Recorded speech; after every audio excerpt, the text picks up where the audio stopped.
Notnerd Podcast, episode 192. Pull up your breeches.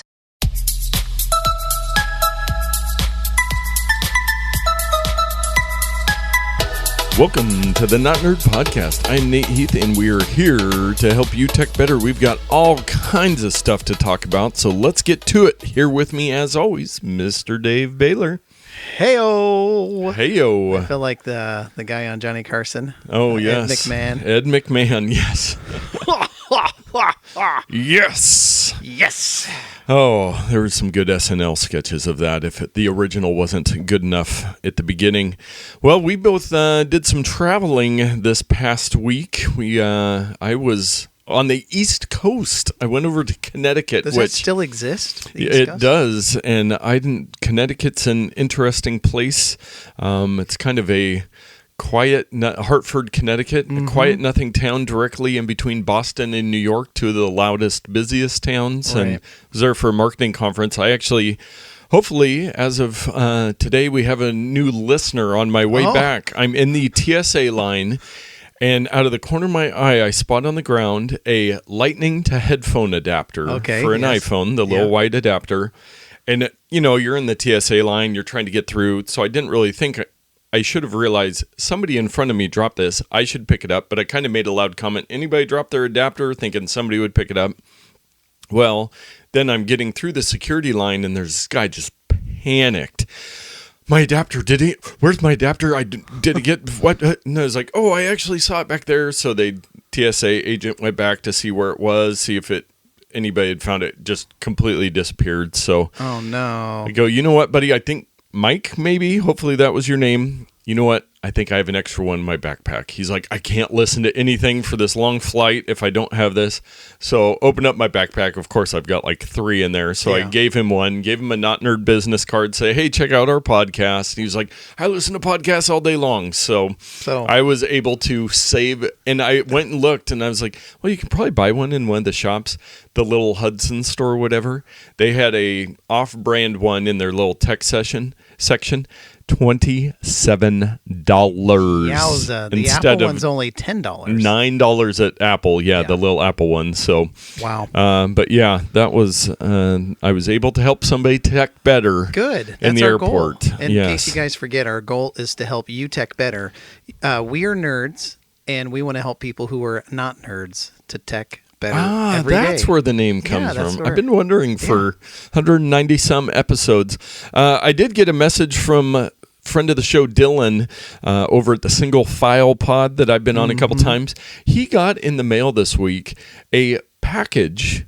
That sounds ominous. An Amazon seller. Okay.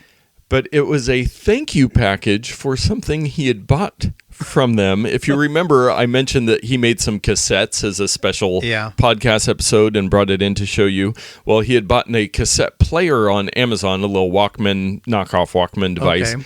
So this seller had sent him, they were like some Asian, like window decal kind of things, like design thing with this nice letter with like some Minion clip art like background thing, but it was like, we are so thankful. If you have any problems, let us know. Completely separate from his original package. So wow, they're desperate for reviews and to get buy-in. I see a lot of articles of people in the U.S. like, how do we compete with these Chinese sellers on Amazon? And they're really making a big push to get their super cheap products into Amazon. But that was pretty funny because I've gotten like a little note or letter with my package or product, but this was a separate secondary thank you letter. Yeah, they're stepping up their game. There are many products I look at, and it's so hard to determine, do I get this iPhone case or this one that's exactly the same for 10 cents less, or this one that has a different brand on it, but it's the exact same. Yes. So I look to the reviews, and many of them just have 0 reviews. You know that they're selling them, but nobody's taking the time to review them. Yeah. There's a Amazon subreddit that's like fulfillment by Amazon. It's people in that game of just trying to sell random products, and there are a lot of people that say they do really well, which whether they do or not, who knows, and then a lot of people that are just trying to break into it and jump on that bandwagon. But it is such a convoluted mess on Amazon sometimes. It is. It's all about the reviews. Speaking of iPhone cases, we got a text message to the Notnerd phone number, 608-618-NERD, which we love to hear from you guys. If you have a quick question, just save it in your phone as Notnerd, and then if a question comes up, send us a text message and we'll get back to you. Yeah. Somebody was asking, they were looking at buying a used iPhone 10, but they didn't like the color of the phone. So whether it was the rose gold, the silver, the black, and they were like, is it pretty easy just to switch out the back case on an iPhone 10? To which I did not check in with you because I know you're more of our iPhone repair guy. I did a quick search and it was like, yeah, you have to scrape a lot of glue and get it just right. And I said, nope, don't even mess with it. So the truth about all of the 10 or the X style iPhones is that they come with an inductive charger built into the back panel. Yes. Famously, it is more expensive to replace the back of an iPhone 10 and 10R and 10X and 10S, 10J, and 10P than it is the front. Yeah. Like you break the front, it's cheaper than to replace the back because it's glass, it's got the camera unit, it's got the inductive charger unit, it's all glued together. It's just a sandwich of a bunch of electronics. And if it goes, that's half your phone right there. Yeah. So I would not attempt any type of replacement on my own, nor would I probably bother to pay a quote professional shop to do something like this. I probably would just wait and try to purchase a color of phone in the future that I really wanted. Yeah. So that's my advice. I wouldn't touch it. That's why these cases exist. Yep. There's so many cases. There now something that this caller might have not been aware of. You can also get vinyl stickers to put on the back of your phones. I forgot about that. What is it? Ice skins or something? I can't remember. That's frog not skin. Yeah, there's a bunch of different There's a ones. bunch of different ones.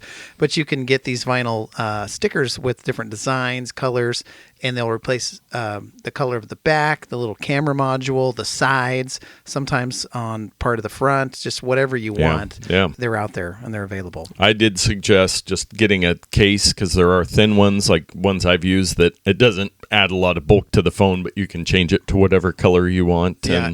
And you can even do, and I've thought about doing this in the past, you can get a vinyl sticker or a picture of your own design to put on the back of the phone and then put a clear case over the top of that, and you kind of have a custom type phone. So sadly, the answer is don't mess with it. Especially iPhone 10's a 2-year-old phone, so I didn't ask what price they were buying this phone for. Yeah. But you kind of have to start looking at, is it worth it to buy a 2-year-old phone and then put money into trying to fix the color? And if it were a 10R that they're talking about, which come with the anodized color aluminum cases, or at least the edges, same difference. It's not worth your trouble to do any of that. No, that's they are.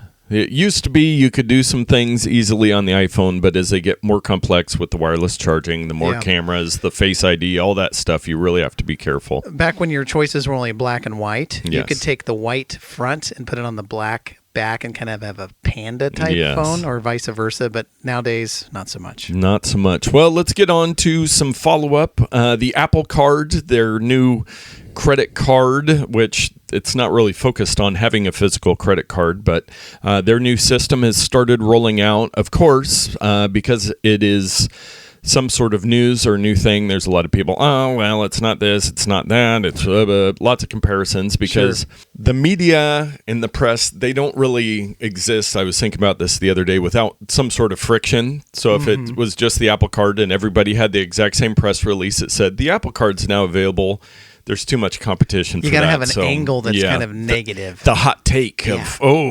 nobody thought of this problem but me. But there are some good comparisons as far as the rewards. It's not the best rewards card out there, but it's because it's Apple and some of the stuff built into the phone. So I haven't gotten a notification yet to sign up, but by the end of the month, it should be available. Dave, are you planning on getting the Apple Card? Well, I think I'm going to wait. In the future, we're hoping to maybe sell our home and upgrade to another home. And when you start playing around with available credit that's out there, so a quick fun fact, and do not take any financial advice from us, but the more credit cards you have, the more potential credit that you could spend, which will impact the amount of loan that you could get. Because they're like, well, I can give you a $100,000 loan because you've got $10,000 that you could use on credit, and we don't want you to get upside down. But if you didn't have that, then you could potentially get higher loans and stuff like that. So I don't think I'm going to mess with it right now. Yeah. I feel like the amount of credit, the lines of credit that I have out currently are probably a little too much right now. Yeah. And I just need to not mess with that. But I am very interested in. So on this one, I'm going to wait and see. And if it's really awesome and, maybe I'll close another account and open this one. Who knows? Yeah. Yeah. I think I'll probably apply for it because I think looking at all those things and all the things Clark Howard says, I think I am okay to get another card right now and just have it, see how it works so I can be the guinea pig for everybody on it. I don't know how much, because the biggest cashback you get is if you buy stuff through Apple. Well, really, who's buying that much stuff through Apple? I guess if you saved it for all like your iCloud purchases and that stuff, I think you would get the 3% back. So it's a little bit for some type of IT department and you bought a lot of Apple equipment or something like that. Yeah, but I just don't buy enough that it's like, oh, that 3% on Apple is going to be amazing. It's more the features with the budgeting and the stuff within the Wallet app.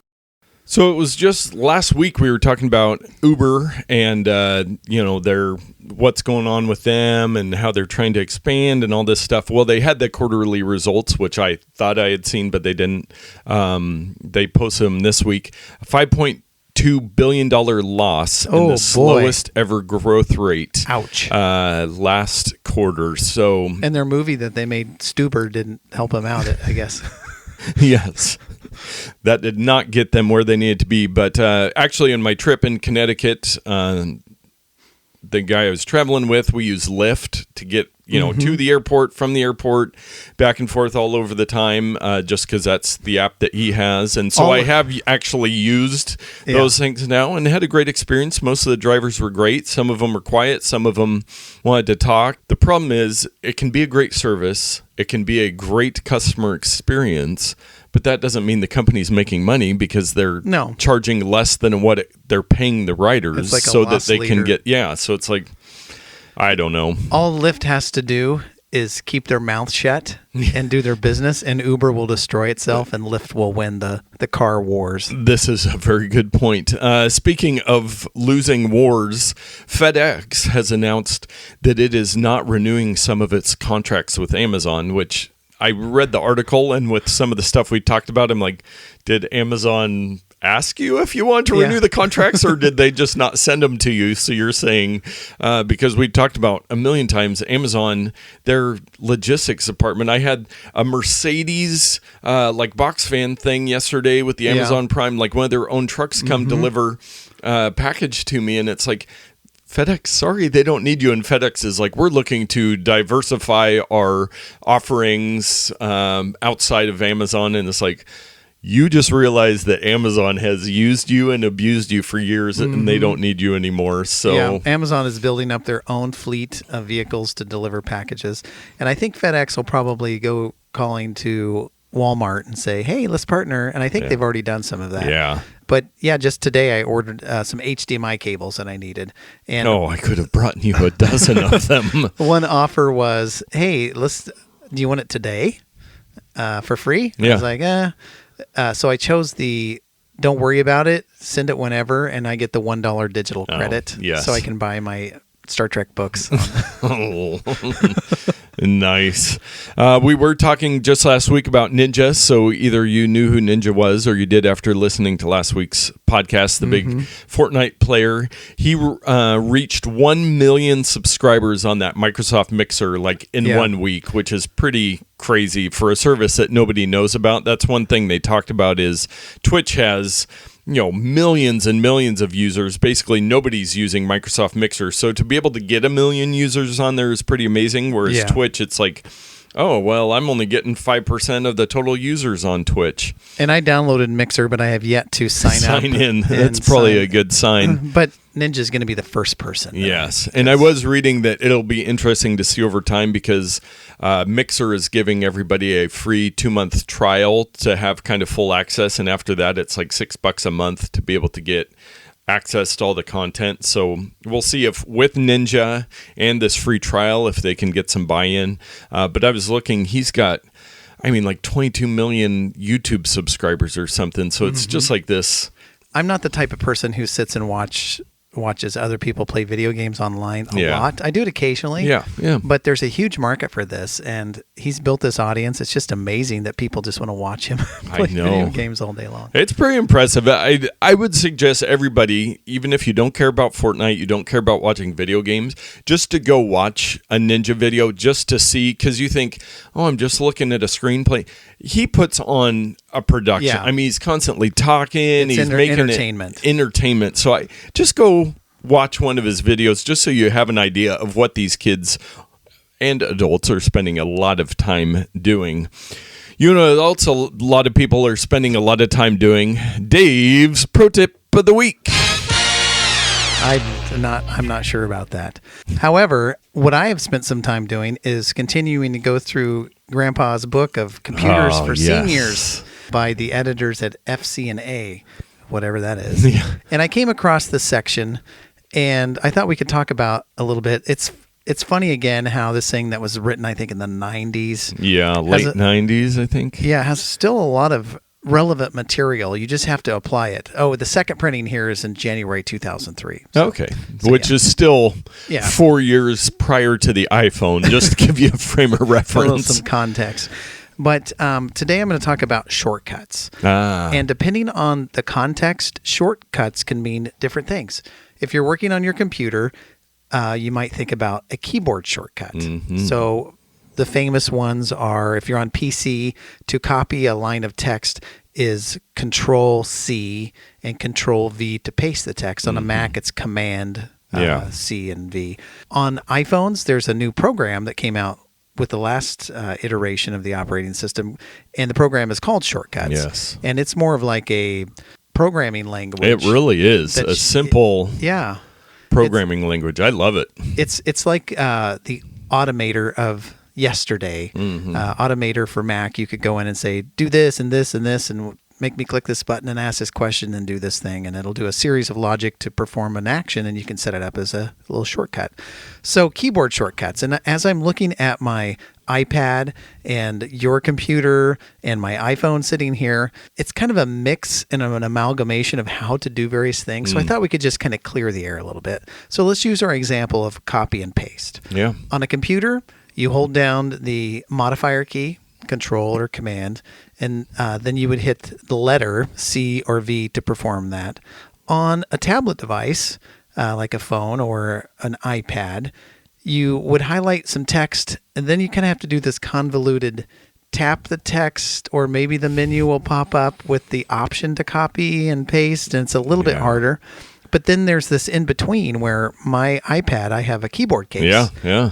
And when it's connected to my keyboard case, I can use the standard Command C and V to copy. So what are some useful keyboard shortcuts for your computer that you use regularly? And I know I'm putting you on the spot. Yeah, no, I think this is something I was just talking to one of my clients the other day about training, and we were talking about they use HubSpot, a CRM sales tool thing, but we were talking even like Microsoft Excel. Like most people know how to put some numbers into Excel, but there are a million features there. Yes. But shortcuts, I think, copy and paste, I use all the time. We talked many moons ago about Control-Shift-V, which is paste without formatting. So if you copy something from a web page and put it in your Word document, it's like super huge title text or whatever. If you do the Command-Shift or the Shift-V with Apple or Mac, then it will do it just in the same formatting you're already using. Yeah. Another good one is the it's Command Tab or Alt Tab on Windows, Command Tab on Mac, and that brings up the little interface. And I know you can do that on your iPad, the little app switcher. So if you're trying to quickly switch between Google Chrome and Apple Notes to take some notes real quick, you can switch back super quick. Yeah, you could click down in the little menu bar if you wanted, or the dock if you're on a Mac. But why do that when you can just hit Command or Alt tab to flip back and forth between two apps. It's super handy. And one backup is none backup. Command S or Control S, save often. Yes. Command P or Control P for printing. Right. People forget that. You go up, try to figure out which menu it is. Mm-hmm. I'm going to make a charge. I've been trying to do this lately with you guys. It was the clean out your downloads folder. I want you guys, I'll find a good link in the show note of some top shortcuts for Mac and PC. Okay. I want you, every listener, to go find a new shortcut you did not know about and start trying to use it. You can save yourself so much time. If you were working in the corporate world and you tallied up all the time that you take to click the menu, to drag down through the menu option, to select copy or paste without formatting or whatever, it would add up to years of your life. You think an enterprise with thousands of employees, and if everybody could just save 5 seconds a day, how much?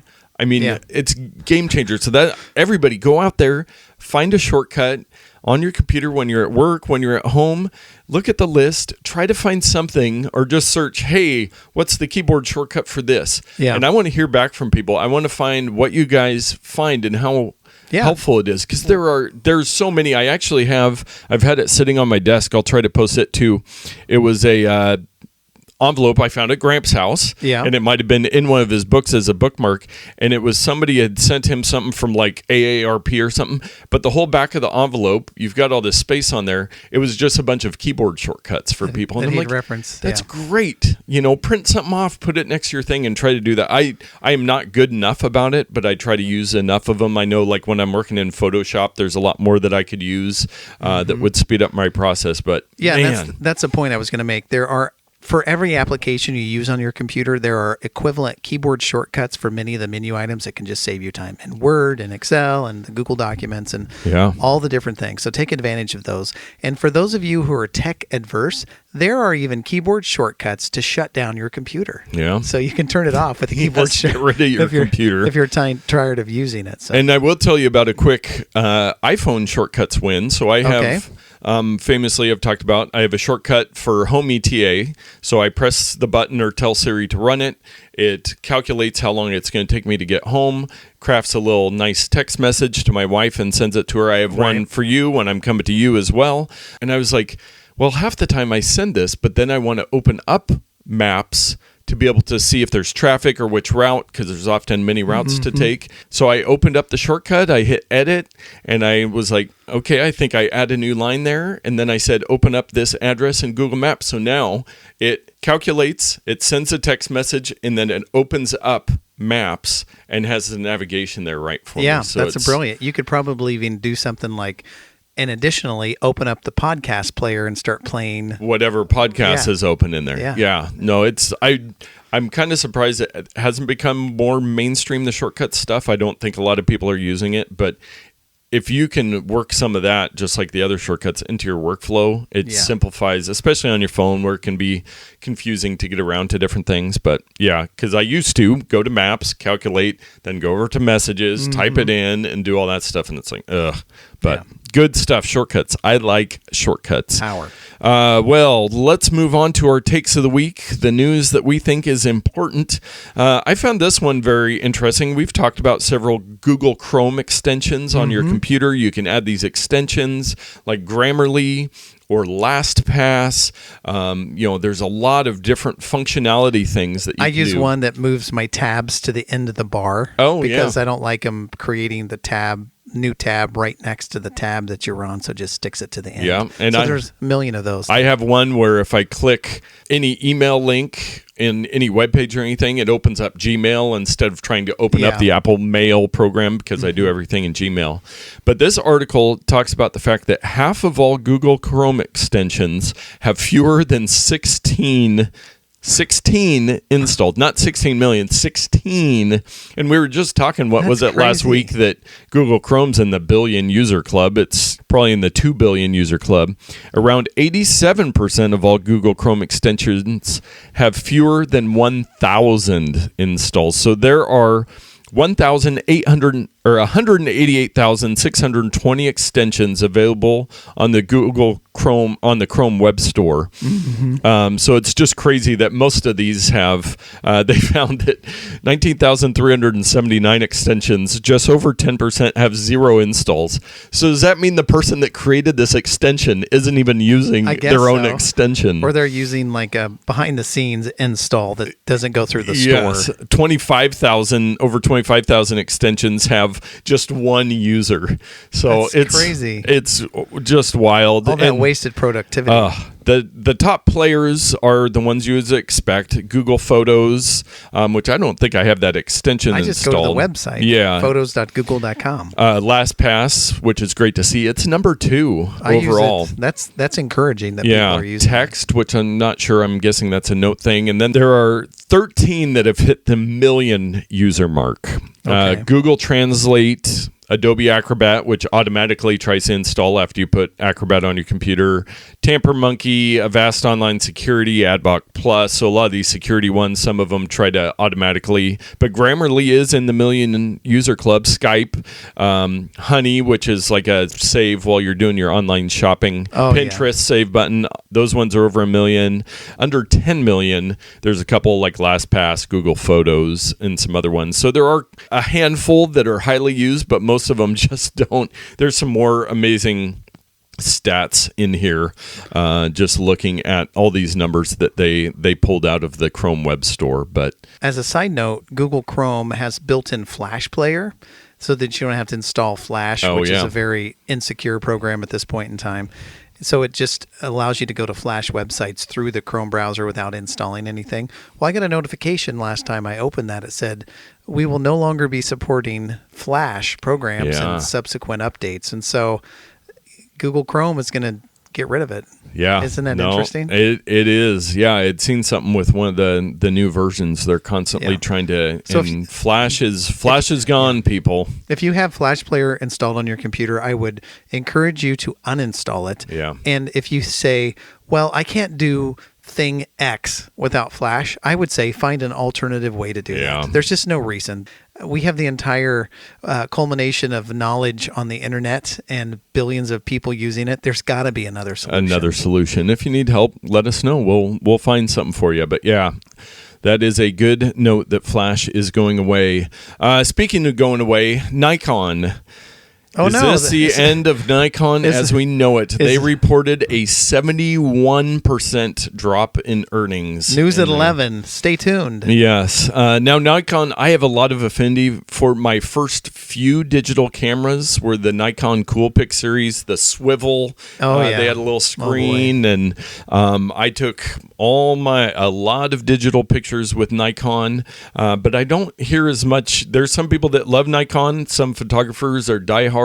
But it looks like, I'm guessing they're not going to just shut their doors, but they are not doing well compared to Sony and Canon, and more importantly, iPhones and Android phones. I was going to say, what do you think the problem is? Well, it's the problem with all camera manufacturers is that smartphones and little cheap toy type camera devices like the Polaroid Cube I bought the other day are really digging into this professional line of market because, I mean, you take a video or a photo with your iPhone these days, it rivals digital SLRs. And if you're just a regular person that's not a professional photographer, you can almost always get better results out of your smartphone because you don't know how to run an expensive camera.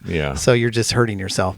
And so I think also with Nikon, this is just my experience between Canon and Nikon and Sony's and all those, the user interface for Nikon has always just driven me crazy. The way they set up the menus and various things are so convoluted as far as my brain works that I've never really put them in the top of class for me just because of their interface for their digital menus and stuff. And that seems like a very solvable problem. I generally, when I purchase cameras, I go to Canon or something like that. And I think also there are other manufacturers we don't think about a lot, but are very popular.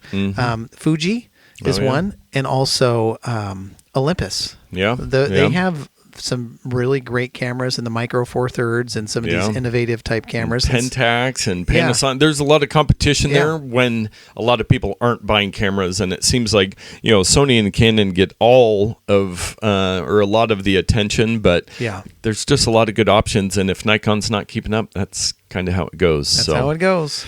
We'll see how they do. Speaking of a lot of competition, the TV streaming space, Disney has formally announced their new bundle. It'll be $12.99, and I think it rolls out in a month or two, and you get their Disney Plus service, which a lot of people are really excited about the Disney content. You also get Hulu and ESPN Plus. Okay, so this is probably one that I will sign up for. Yeah. My current subscriptions are Netflix.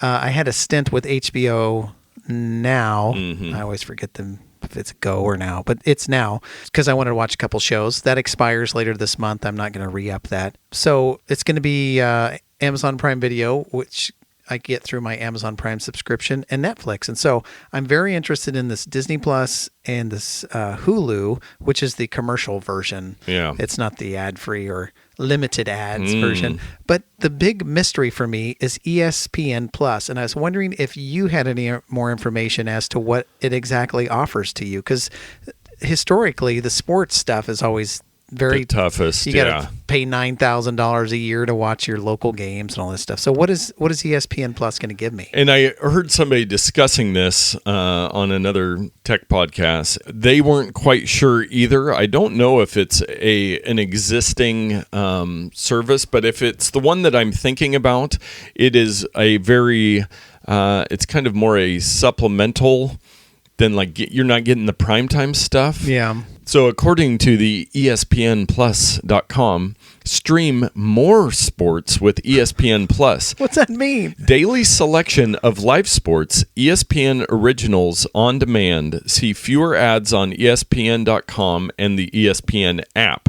So Can I watch the Olympics on it when it comes up? Well, that's NBC, so that's not. This is what The Verge says on their article that you referenced. ESPN Plus is a Disney-owned sports streaming platform which carries, quote, hundreds of MLB, NHL, and MLS games, Grand Slam tennis, top rank boxing, PGA Tour golf, college sports, international rugby, cricket, and a full library of ESPN films, including 30 for 30, never heard of it, and more. Those are great. 30 for 30. They've done tons of these documentaries. They're shorter. Okay. 30 minutes. Some are longer, and then some are 30 minutes, but they think they started with their 30th year of ESPN, but they've kept doing it. And so just these great glimpses into different moments in sports history. So, I mean, if it's something that comes along free with the Disney Plus, I might take advantage of it. I think it's a great offering to it's kind of a blanket that covers the kids, the parents with Hulu, and then the whole family with the sports. I will tell you this. Here is my summary of what I think ESPN Plus will be for you. Some good stuff, but not everything you're looking for, because that is every single streaming service. Yes. You find limits. But that reminds me, there was a question on the Notnerd Facebook group that Jared posted. He's bought a lot of Blu-rays, and then you get the digital code so you can enter, so then it's saved into your iTunes movies. Right. But then he was very frustrated because he tried plugging his phone with an adapter, HDMI adapter, into his TV, and it wouldn't let him play. And he's like, why do they put DRM, the digital rights management stuff, on stuff that I've paid for? Jared, that's how especially the movie industry works. They are so afraid that you're going to pirate that they make it a horrible, horrible user experience. Yeah. So you'd have to have an authorized HDMI cable adapter that goes from your smart device to your TV.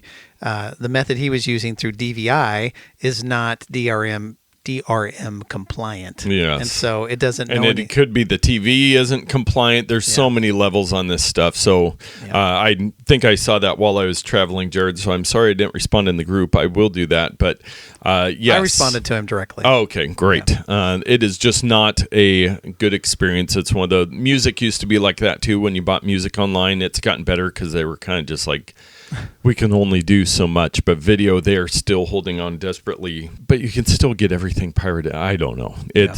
I'm as frustrated as you are, Jared, and that's why I just don't buy movies. Samsung had their big announcement this last week. They announced their new Note 10 and Note 10 Plus, so a new tablet, a new laptop, a new smartwatch, and some other stuff. I don't know if you got a chance to check them out. I watched Recording Twit did a commentary on the keynote presentation. I watched some of it. I wasn't that interested. I looked at a couple articles, but I haven't done a deep dive into it. They look like nice phones. They are kind of the big hot take is they are removing the headphone jack, which you might remember all the commercials making fun of Apple for removing the headphone jack. They also have subsequently removed the ads from their website that are making fun of Apple for removing the headphone jack. Yeah, but the Note line of phones, they are a great phone. They've got the built-in stylus. They used to be also set apart by being the largest phones. They're not that much bigger than any other phone now. But the built-in stylus, they've added some more like a gyroscope in there and some more features where you can do things with that. Yeah, I saw a video of a person using the stylus, like, I don't know, 1.5 feet away from the phone. Yeah. And was changing the content. They're added a lot more AR, augmented reality stuff into the phone. The specs look great. Again, it runs Android, so it's not... it's much different than iOS, but Samsung, between Samsung and the Pixel phones, those are kind of, if you're set on Android, those are kind of the ways to go. But if you're like, well, I go Android because I want a cheap phone, the good phones are the same price as the iPhone, so then I would default over to the iPhone. But one of these went for $1,200, the Verizon exclusive one. Yes, they do have a 5G model with 5G networking built in, which is in very select cities, and a lot of people are saying to wait on buying 5G products because the chips just aren't where they need to be. So it's kind of like buying an HD TV when there's no HD content available for it. Yeah. So they also have this tablet, which is kind of a competitor with like the iPad Air. But again, it's Android, and there's no Android tablet apps. I'm going to go on a record and say there is absolutely no competition for iPad in the tablet space. Yes. You can buy cheaper, but they're not competition. No. This new laptop, which is, they say you get like 23 hours of battery life, and everybody that's seen it is like, no, you don't. But it's got a... if you turn it off. It's basically a Windows version of a Chromebook. So you're running a very light version of Windows. It's got some lighter stuff. It does have like LTE built in, so you could have cellular service. Yes, I guess it would be somewhat similar to the Microsoft Surface product, but they also have for the phones, this DeX software that we talked about last year, where you can plug it into a computer and kind of use your phone as a computer. Oh, yeah. And they're putting it out for Mac too, which is, I'm curious to see how that works out. But they're doing a lot of stuff with Microsoft, and they actually had Satya Nadella, who's the CEO of Microsoft, on stage at the Samsung event. Wow. Which is pretty impressive. But yeah, if you're into the Samsung Note lines, like my brother loved those forever. I think he's got one of the Pixel phones now, but they are out. And if you're really into other Samsung products, check out their announcement. The link in the show notes will tell you about that. Google Maps. I forget, do you use Waze, Google Maps, Apple Maps, all of the above? I've kind of had, yes, all of the above. I've kind of had a falling out with Waze. It's hard for me to do things. I just want it to, it's like, okay, do this. And it's like, well, in 10 seconds, I'm going to do it unless you click this button. And then I'm like, I'm done with this. So I've been using Google Maps again, which has integrated your music players, which Waze had done.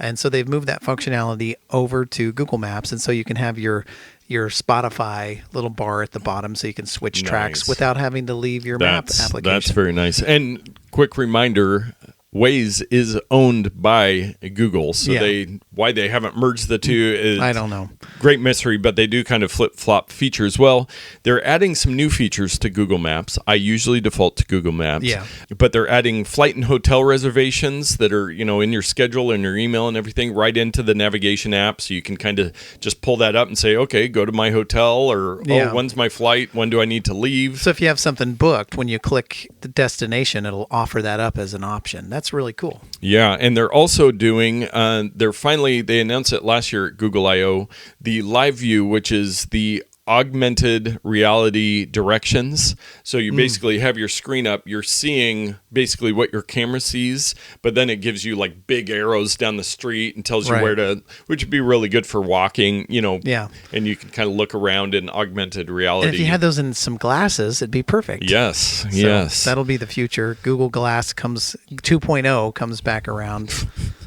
Yes, we will see how that works, which our bonus odd take is somewhat related to that. But first, we've got to get to our always riveting security and privacy stories.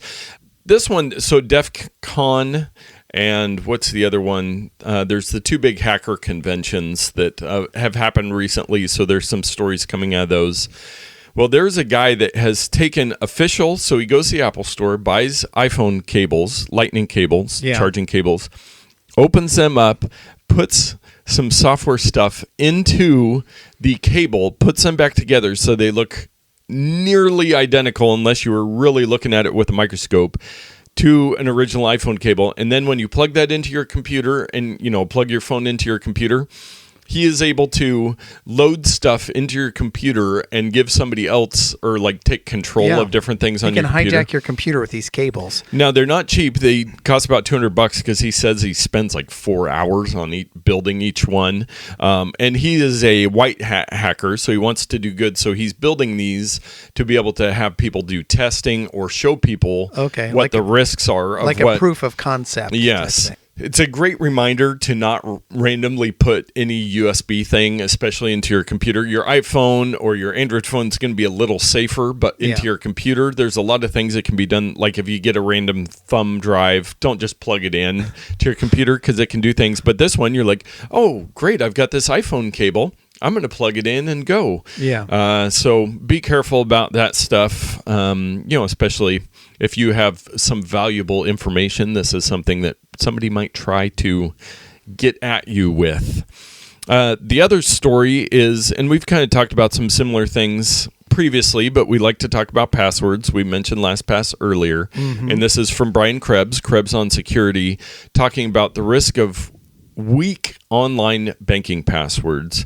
And this goes even a little further. He has some screenshots in his thing of this software that hackers will use where they just take all this data from these security dumps or breaches, puts it in this program, and it just tries, like this one's called ChaseX, so it just tries the Chase banking service, just trying to log in with all this different information till it can find a good one.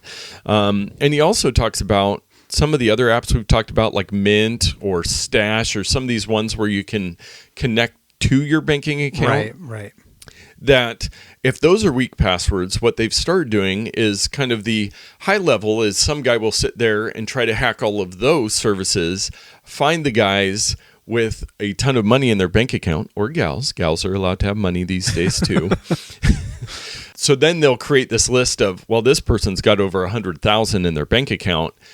Let's send this list to the high-end guys that can really spend a lot of time trying to crack this one account. So, again, random, unique passwords. Yeah, every website that you visit, that you sign up for, should have a different password. That is the default security. Yes. Even if it's slightly different, it's going to be better than not at all. And I was reading through the comments, and there was something that made me think of you, Dave. Okay. There was some discussion going back and forth about people who have, much like you've discussed before, the algorithm of, hey, on each website I just change these little things. These software programs automatically do that. They will check the password they have, change any letter to numbers, like O to 0 and E to 3, and then they'll go through like 1 through 9 at the end, and then they'll look for patterns between different passwords if they have multiple, because you think, oh, there's some guys not going to spend all the time to do that. They have applications to do it all because they are super lazy. So yeah, well, I still maintain that my system does not seem to have been cracked yet. Yes. Because I have 4 or 5 unique characters that are different from any other password, but that's probably not enough. It needs to be 200 characters. But Yeah. Well, let's get on to the good stuff. Our bonus odd take of the week. There are some new augmented reality type swim goggles with a smart display. Now, they're not doing really a lot of augmented reality thing. It's more of just a smart display.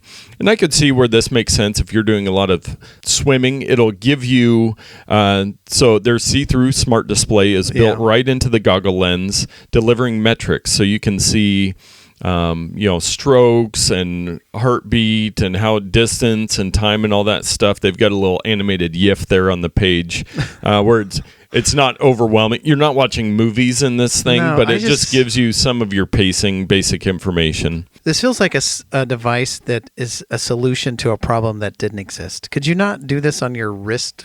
With your Apple Watch, with yes. some type of watch? Why would you need augmented reality in your goggles that says, "Oh, you've been swimming for 2 minutes. You've gone 125 meters." As a former swimmer, count the laps? Yeah, some people can. I cannot. But if you're a distance swimmer, I could see advantage where you're swimming 2 miles at a time in a pool and you don't want to be stopping to check your watch, and pacing information is, if you're a competitive swimmer and you want to know, okay, how's my pace going today?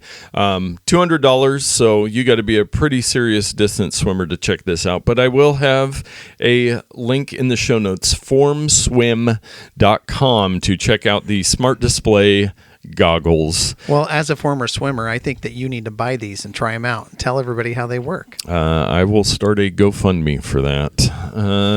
Something you might want to start a GoFundMe for is our picks of the week. So I was cruising through the App Store the other day, and I can never contain myself, and I always click over on the Games tab on my iPhone. And I came across this game that was for pay, and I was like, that looks interesting. And I got to doing some research and said, what are other games by this developer? And there was a free game by the developer. And I'm like, I'm going to try this out before I spend any money, just to see what type of games these guys make. And there's this one I came across. It's called Protect the Tree. Have you ever heard of this game? I have not. It sounds riveting. It is riveting. Now, in the past, I have been a huge fan of tower defense games. Oh, yeah. And there's tons of tower defense games, and for a long time that used to be the staple on my older generation iPhones when there wasn't a lot of games yet. Tower defense games were easy, simple. They didn't require a lot of horsepower to run, so even simple older phones could run them. Tower defense game is, there's a pathway that goes across the board. Field Runners is one of the most famous tower defense games. A pathway goes across the board, and along the pathway are positions where you can put weapons. You can put missiles or lasers or guns or whatever. And along the pathway later on, once you get everything set up on your game board, the enemy will come along. And there are different types of enemies which have different type of abilities and protections. And so like a machine gun might take out this enemy and a laser might take out this type of enemy. And you've got, they're called creeps, I think, in the lexicon of tower defense. Oh, nice. The creeps come along. The strategy part is to put the weapons strategically around the board to eliminate as many enemies as possible before they reach the end goal, which in this case is a tree. Why is it a tree? I have no idea. Why not? It's just a tree. And so it's this kind of low poly look with the board, this game board. And once you advance and defend yourself against so many creeps over so many rounds, you advance to a new board and you have to figure out the strategy all over again. And every wave of enemies that come through for each board, it gets more difficult and more difficult. And to add more variety, you can upgrade your weapons. And you may think, well, how do I get the currency or whatever to do these upgrades? Well, every enemy you destroy, you get some type of credit or bonus reward of which you can spend to buy more weapons. And so it's kind of this recursive thing. The more enemies you kill, the more weapons you can buy to fortify your defenses. So anyway, a tower defense game, Protect the Tree. I've been playing it, and it's simple. It's easy to understand, and it's pretty fun if you like those type of games. And you can also get more gems via in-app purchases. Of course, yeah. If you're not able to do it the legit way, you can buy gems or earn gems, which can speed along upgrades and various things. Because you can upgrade your weapons, but the more advanced you get, the longer it takes. And you're like, I just want to play right now. I don't want to wait for it to upgrade. So, yeah, so that's kind of how they make the money on the free-to-play game. Nice. Well, my pick of the week is the... Let me guess, it's an Amazon as you're breathing in to say the entire title.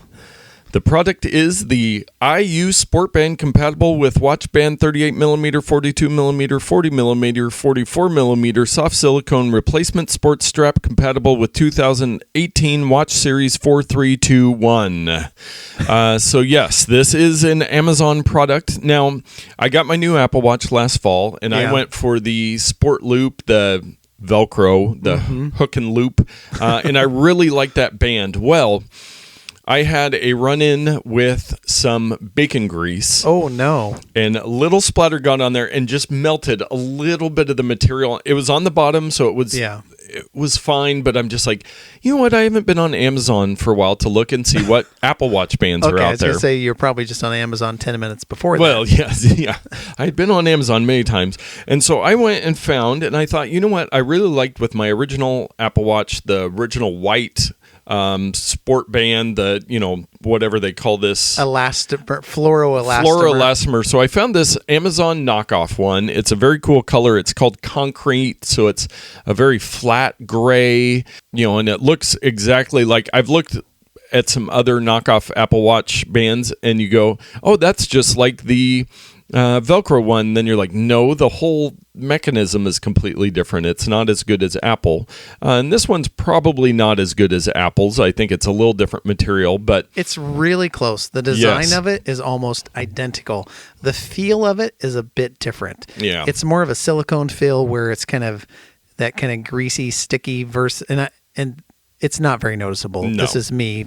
Yes, the using adjectives so you can understand it, but it's more of the sticky, greasy silicone versus the more kind of powdery kind where your hand will slide over it more easily, will glide over the rubber. So it's a little more resistive in its tactile feel, I guess, if I could use big words to describe it. Yeah, so I decided, hey, you know what? I'm going to pick this up, have another Apple Watch option. I've tried some other Amazon ones. I think I had a pick of the week, and they kind of, like the leathery one just fell apart. It was super cheapo, but my leather they one look is nice. Holding up. Yes. I bought this thing for like $6 a couple years ago, and it's got the nice patina on it, which AKA dirt and stuff on it. But I was expecting the buckle part to just disintegrate after so many buckles. It's holding up quite well. Yeah. So you don't have to spend a lot to get a good watch band. Yes, because the Apple ones, like the cheapest band you can get from them is $50, and they are very nice. But I was like, let's try one of these out because I could buy a couple of these for the same price as an Apple. So Dave, what would you pay for this product here? I'm going to go with $6.99 on that thing. Well, that would be a good deal. It is $7.88, so very close, within $1, as you usually are. And they've got, the nice thing is they have like 35 colors, so a lot more variety than Apple does. But yeah, if you're looking for a replacement Apple Watch band, or if you want some variety, maybe try some of the Amazon ones instead of spending a lot of money at Apple. Yes. Our Ramazon purchase of the week. We love it when you guys go to Amazon. Go to amazon.notnerd.com. Use our affiliate link. We get a little kickback, and you guys buy some great products on Amazon. So this week, I looked through the random reports. And it's Star Trek books. There is a lot of Dave's Star Trek books. Oh, it's getting ridiculous. He's going to put my daughter through college with those things. But no, I saw that somebody used one of our links and signed up for Amazon Music Unlimited. Oh, wow. And so they have a free trial, free for 30 days, cancel anytime, and then it's $8 a month. We've talked about their music service before, but just a reminder, if you're going to sign up for Amazon Prime or Amazon Music, any of their different services, go through our link for that as well. And Amazon Music is legit. Yeah. Now, one of my biggest critiques against Spotify is they don't have lyrics. It's like everyone else does. And I oft compare them to Amazon, which had the lyrics, live lyrics, and you could tap anywhere on the lyric and the song would adjust to that part. And so if you wanted to just listen to the chorus, you'd tap on it. Or if you were trying to memorize the words, and you could just tap back and it would go right back to the place. Now, Apple just added that feature to Apple Music. And I heard another podcaster, very prominent podcaster, is like, oh, this is a feature that's not available anywhere. You can't do this on Spotify. And I'm like, hello, Amazon Music from 3 years ago is calling you. This thing has been around for a while. If you're looking for an alternative to Spotify or Apple Music, Amazon Music is great. Yeah. Yeah. I really like it. Yeah, so check that out, and thank you for supporting the show. We love seeing you guys go in there and buy stuff that we've talked about, or whatever you're buying on Amazon. It doesn't have to be technology. It doesn't have to be anything, and it helps support the show. You can also check out our YouTube channel where we're doing the podcast now. Leave an iTunes review, share it with a friend, support us on Patreon. We have all the links in the show notes. We spend a lot of time getting all these stories together and putting all that information in there, so it's in one place for you, because I know when I'm listening to a lot of podcasts, I'm driving and then I don't remember what I was going to look up or whatever, but you can just go to the website, look at our show notes, and buy a bunch of stuff. Sure. And learn how to use that technology better. So with that, we're going to wrap up this episode. Get out there and tech better.